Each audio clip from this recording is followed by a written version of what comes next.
E agora, gostaria de convidar a irmã Sabrina a trazer a palavra nessa noite. Ela também está para terminar, né? Vai defender agora a monografia dela lá no curso de Economia também, mesmo curso, na UFRN. Outra guerreira. E não te existe a oportunidade. Boa noite. Ninguém me conhece, né? Mas sou amiga da Andréia, né? Toda já falou, estudamos juntos na universidade. E é muito bom estar aqui, né, com vocês, conhecendo mais de parte aí da família da Andréia, alguns amigos, né? E como o Casimiro falou, estar aqui hoje juntos, né, é compartilharmos entre parentes, entre os amigos, a conquista da Andréia, né? É nos alegrarmos com a alegria dela. Mas também agradecer a Deus, né? Porque quando a gente agradece ao Senhor, a gente está tributando a Ele toda a honra, né?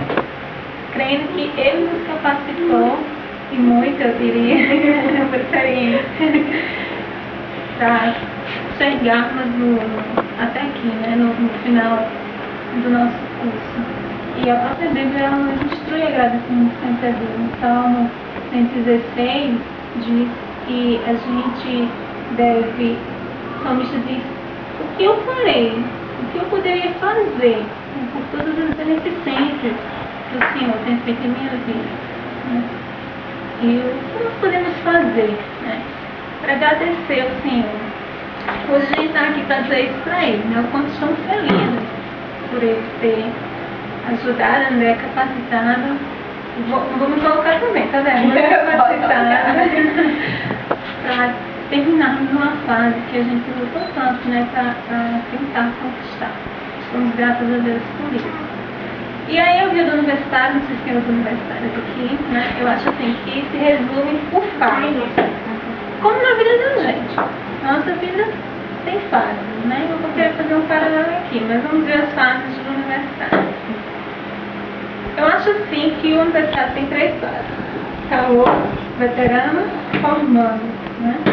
E a fase do calor é a fase da alegria, né? E todos nós compartilhamos também aqueles que passam no vestibular, a alegria é necessária, né? A festa, é tão bom que o primeiro semestre é só felicidade. Mas aí começa a vir a labuta. O trabalho junto com a universidade, quem é dono de casa tem a casa, isso é sempre muito difícil. Então, a fase do veterano é a fase da dificuldade, né? Eu, então, levei minha graduação nas costas. Eu sempre estudei, sempre trabalhei, sempre foi muito difícil. E a terceira fase é a fase de ser formada. Então, é a fase da conquista, é a fase da esperança, porque termina uma fase da expectativa de se iniciar outra, né? Então, são 3 fases: calor, veterano, formando. A fase da alegria, da dificuldade e a da conquista e esperança, né? Será que na vida da gente também não é assim? A gente vive por fases. Tem fase na vida da gente que é de alegria.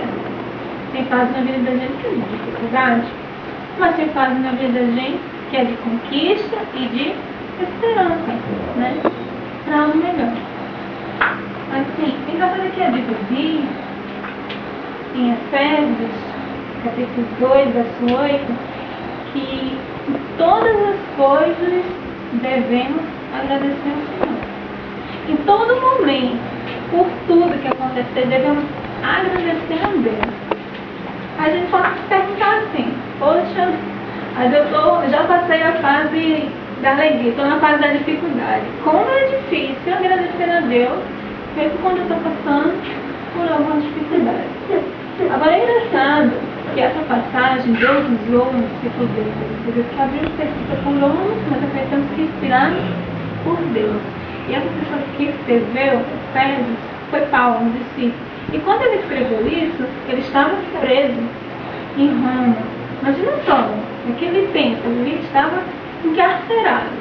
Imagina só, será que isso não é uma dificuldade grande? A gente passa por coisas bem menores e já nos entristecemos, e isso é normal porque a gente é feito de sentimento de emoção. Quem não se entristece? O ser humano é assim, tem sentimento, ele tem emoção. Se ele não está bem, ele não está filho vai acordar mal um dia. Mas ele estava preso. E ele disse, inspirado por Deus, que em todos os momentos devemos ser gratos a Deus. Por quê? E a própria Bíblia ela explica, né? E existem duas passagens que nos asseguram, duas passagens que nos asseguram por que devemos ser gratos a Deus em todas as circunstâncias. Uma delas está em Romanos, capítulo 8, verso 28, que diz: todas as coisas cooperam para aqueles que esperam em Deus. Em Eclesiastes, no outro livro da Bíblia, capítulo 3, versículo 1, diz que existe um tempo determinado para todas as coisas acontecerem. Então, se existe um tempo determinado para tudo, e todas as coisas cooperam para o bem de quem espera em Deus, então significa que Deus tem o controle das condições. E por experiência, a gente sabe que nenhuma dificuldade ela dura para sempre. Né? Portanto, em alguma, por mais que André tenha ficado tantos anos na universidade, essa pessoa aprendeu muito durante esses anos, ela conheceu pessoas, durante esses anos ela cresceu. Então, naquele momento que ela não conseguia se formar na época, talvez ela tenha se entristecido por algum motivo ou outro, assim como eu também me entristeci. Mas quando eu vejo hoje tudo que eu vivi nesses últimos anos, poxa Deus, que bom que eu vejo assim. Que bom que eu fiquei um tempinho a mais, porque foi preciso. Então, na realidade, às vezes aos nossos olhos, algumas coisas não estão bem. Mas os sonhos de Deus, segundo a Bíblia, são maiores do que os nossos. E às vezes algumas coisas não são necessárias para que outras venham acontecer. E a gente só vai entender isso se a gente entender a vontade de Deus para a vida. Mas em meio a todas as circunstâncias, por mais que a gente esteja na fase da alegria, se a gente estiver na fase da dificuldade, se nós estivermos na fase da conquista, né, da esperança, isso nós estamos na nossa vida, em todas essas circunstâncias, a gente pode ter paz, alegria e felicidade, mesmo quando a gente está com alguma dificuldade na vida. Né? E a Bíblia nos mostra isso. Eu gostaria de compartilhar a história da Bíblia com vocês, que conta a história de um homem que, assim como eu e você, também tem altos e baixos na sua vida. E como Deus fez na vida dele. E essa história é contada no Evangelho de Jesus Cristo segundo escreveu Marcos. É um livro que conta sobre a história de Jesus, no seu capítulo 5, verso 21, é a história da filha de Jairo. E passando Jesus outra vez de um barco para o outro lado, mesmo que então o livro vai entender que é uma história com sequência, então se prestar atenção também entende direito. E passando Jesus para outra vez de um barco para o outro lado, juntou-se a ele muitas pessoas, uma grande multidão, e ele estava junto ao mar. Nesse momento chegou um dos principais da sinagoga, seu nome era Jairo, e quando viu Jesus, prostrou-se aos seus pés e rogou muito a ele, pedindo que fosse ver a sua filha, que estava doente. Roga-te que venha e lhe ponha as mãos para que ela viva. E Jesus foi com Jairo. Mas junto com ele seguiu uma grande multidão que estavam próximos. E bem dessa multidão viu uma mulher que já havia 12 anos ela tinha um fluxo de sangue e havia padecido muito, com muitos médicos e não tinha tido solução. Quando ela ouviu falar de Jesus, se aproximou de Jesus, disse que se totalmente tocasse nas vestes de Jesus, sararia. E Jesus, quando sentiu alguém lhe tocar, voltou-se para a multidão e perguntou: quem me tocou? E os discípulos disseram que não tinha como saber, porque existiam muitas pessoas ali. Então a mulher sentiu medo e disse, contou a verdade a Jesus, que tinha sido ela. E Jesus disse: filha, a tua fé te salvou, vai em paz e ser curada deste mal. E ela foi curada. Quando Jesus ainda estava falando com essa mulher, chegaram algumas pessoas, amigas de Jairo, e disseram: a tua filha já está morta. Por que então ficas incomodando Jesus? E Jesus ouviu isso, olhou para Jairo e disse: não temas, crê somente. E continuaram até a casa de Jairo. Chegando lá, algumas pessoas estavam chorando, em pranto. E Jesus entrou e perguntou: por que vocês estão chorando?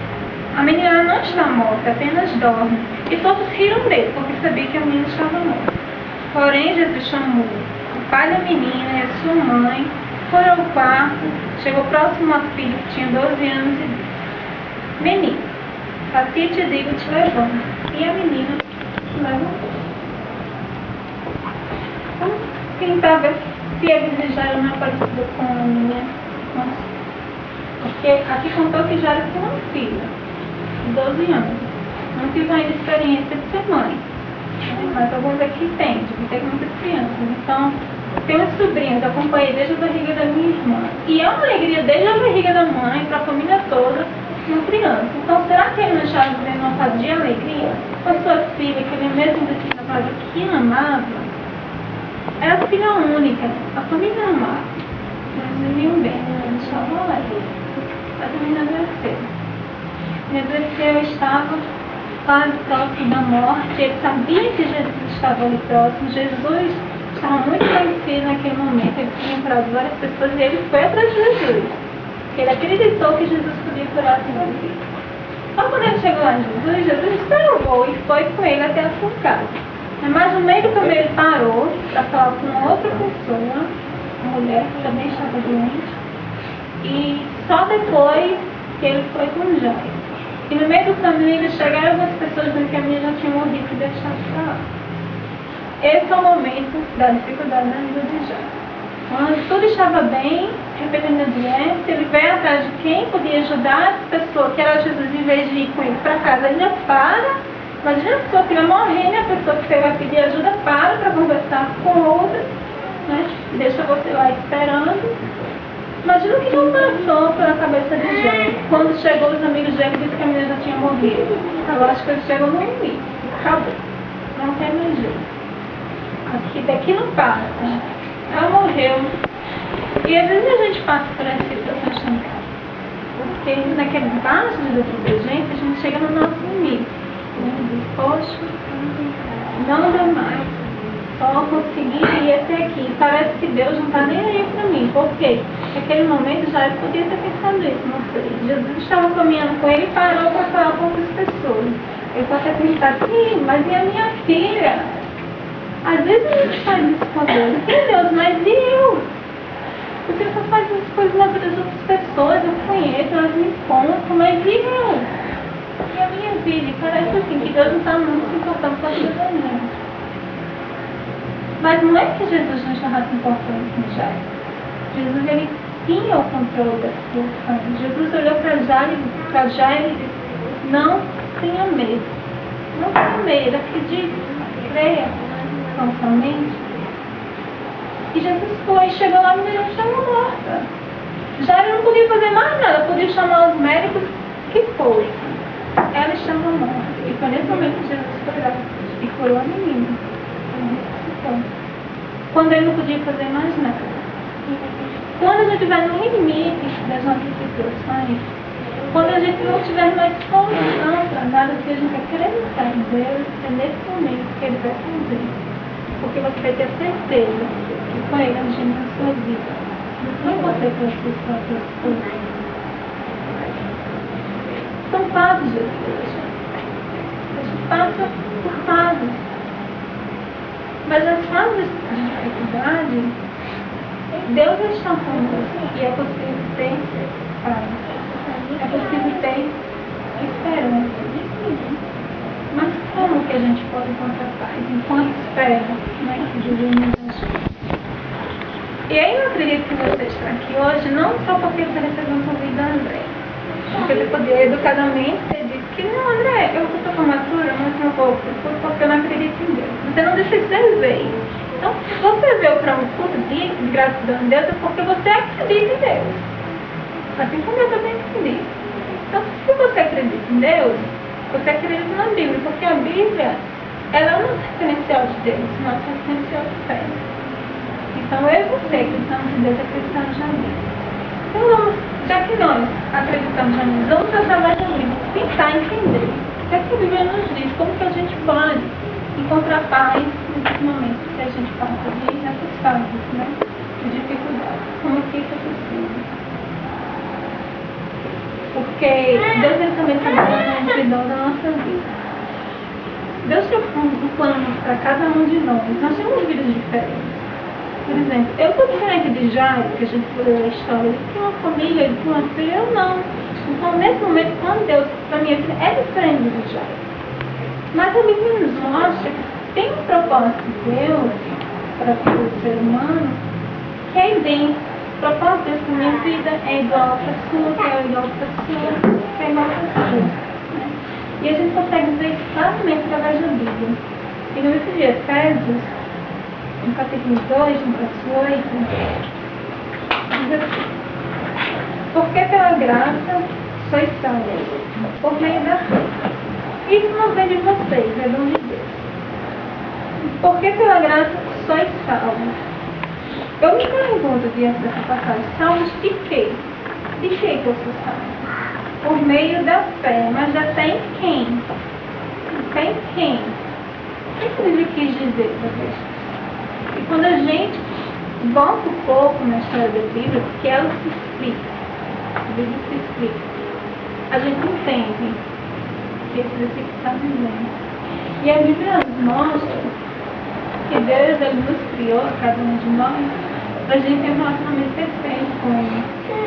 Foi para isso que Deus nos criou. É isso que a palavra diz, que é a Bíblia. Mas foi o próprio ser humano que fez as suas próprias escolhas, que resolveu seguir o seu próprio caminho e que desfez esse relacionamento com Deus. E a Bíblia diz que todos os homens são assim, inclusive eu e você. E a Bíblia chama isso de pecado. E a Bíblia diz que somos nós, cada um de nós, que nos distanciamos de Deus. E que é esse pecado, nosso pecado, que nos afasta dele. Em Romanos 3,23 diz que todas as pessoas são todas as pessoas são pecadoras, inclusive eu. E que nós estamos separados de Deus por causa disso. Mas isso é um problema, porque se eu amo a Deus, eu não quero estar separada de Deus. Eu quero estar próxima a Deus. Mas a Bíblia diz que Deus ele também nos ama. E a Bíblia diz que Ele nos amou tanto que Ele entregou seu Filho Jesus por amor a nós. Em João 10,10, Jesus disse: eu vim para que todas as pessoas elas tenham vida. E tenham vida em abundância. Sabe ter vida abundante não é você ter uma vida sem problema, uma vida de riqueza, né? Abundância, assim, não é. No contexto bíblico, abundância é você ter uma vida cheia de paz, de felicidade interior, independente do que esteja acontecendo. Aí está o segredo de a gente passar pela fase da dificuldade, além de feliz, né? Dando graças a Deus por todas as coisas. Porque a gente é preenchido de uma paz, de uma felicidade tão grande que nenhuma coisa que está na nossa vida é capaz de tirar. E Jesus disse, lá em João 10,10, que ele veio para que todas as pessoas tivessem sua vida. Só que nós sabemos que não são todas as pessoas que precisam. E novamente a gente pode se questionar, mas por que não? Ele não disse que era, por que não? Por que não era? Então é o que a gente viu, que a gente comentou, que a palavra diz, que nós nos distanciamos de Deus. Então, por estarmos distantes de Deus, não podemos viver essa vida abundante. Mas Deus, Ele por amor a cada um de nós, Ele tomou uma iniciativa de nos aproximarmos novamente dele. Aí sim, enviou Jesus Cristo. Porque Jesus, através dele, Ele perdoa os nossos pecados, Ele nos perdoa daquilo que nos afasta dele, de Deus, e que nós podemos nos aproximar de Deus através de Jesus. Porque se nós estamos separados de Deus, a gente não tem uma vida com Deus, uma vida espiritual. Mas a Bíblia mostra que a vontade de Deus é que nós tenhamos essa vida com Ele. E que essa vida seja eterna. Então, através de Jesus, a gente pode nos aproximar sim de Deus, mantermos um relacionamento com Ele, porque Ele nos perdoa de tudo que a gente fez, né? Das nossas escolhas de viver no nome de Deus. Né? E às vezes a gente vai viver sem querer. O que a gente quer? A gente não deixa Deus participar da vida da gente. Né? Simplesmente não deixa, às vezes mesmo sem querer. Mas através de Jesus a gente nos aproxima novamente de Deus. E aí é nesse momento que você vive a sua vida abundante, porque você está permitindo que a sua vida seja guiada pela vontade de Deus. Então é muito importante que eu e que você, a gente tenha o desejo, a vontade de cada dia aprender mais de Deus, conhecer mais a Ele. E como é que a gente faz isso? A Bíblia é o nosso referencial de fé. É o nosso referencial de Deus. A gente precisa se trazer e conhecer a vontade de Deus e conhecer o próprio Deus. A gente precisa pegar esse livro, né? Por isso que eu tenho uma Bíblia em casa, só que não tenho Bíblia em casa, né? De ler, querer saber, querer conhecer o que Deus tem para a sua vida e quem é Deus através da Bíblia. A gente pode conhecer Deus assim, a gente pode conversar com Ele, né? Que é orar. Contar a Deus como foi a nossa vida. Deus, no dia de hoje, foi assim, conta tudo, agradece por tudo que aconteceu. E Deus, eu estou com um problema aqui, me ajuda nisso. Conversar com Deus diariamente. É igual uma pessoa, quanto mais a gente se conhece, conversa com ela, mais a gente cresce a nossa amizade. Com Deus é do mesmo jeito. Quanto mais a gente lê a Bíblia, quanto mais a gente conversa com Ele na oração, mais a gente cresce no nosso relacionamento com Ele. E Ele vai nos ensinando, vai nos mostrando. Você vai começando a entender, a conhecer quando Ele está falando com você. Você vai sentir quando Deus está falando algo para você, quando está direcionando de alguma forma. Existem pessoas que você conhece tão bem que se chamar lá fora, você não precisa nem olhar. Pela voz você reconhece. Que alguém está chamando você lá fora. Você vai reconhecer a voz de Deus na sua vida se você buscar conhecer Ele diariamente, né? Quando a gente estiver passando por fases alegres, agradecemos a Deus. Vamos ter paz, que Ele está conosco. Quando a gente estiver passando na fase da vida da gente, que a gente está com dificuldade, vamos agradecer a Deus, porque temos esperança que algo melhor está por vir. E mesmo na dificuldade, vamos ter paz e sermos alegres, porque Deus vai estar conosco. Quando estivermos na fase da nossa vida de conquistas, de esperança, vamos agradecer a Deus. E nesse momento também vamos estar com paz e sermos alegres, porque Deus está conosco. Então, independente da fase que você esteja vivendo hoje, ou da fase que você vai viver amanhã, Deus está com você. Deus está com você. Você pode ter paz, pode ter alegria, pode ter felicidade. Então, somente conheça mais a Ele a cada dia. Desejo conhecê-lo mais de perto. A Bíblia, orando, olhando como é essa relação de poder, aprendendo com Deus, sentando. Eu desejo você perceber quanto a sua vida vai ser do jeito que Cristo prometeu. Abundância, paz, felicidade e alegria. Esse é o desejo do meu coração, para a minha vida, para a minha família, os meus amigos, não os conheço, mas para de vocês também. Que nós venhamos conhecer cada dia mais a Deus, porque bom e agradável é. Como a André cantou, né? Do que sou Deus ao Senhor. Deus abençoe, tá? Cada um de vocês.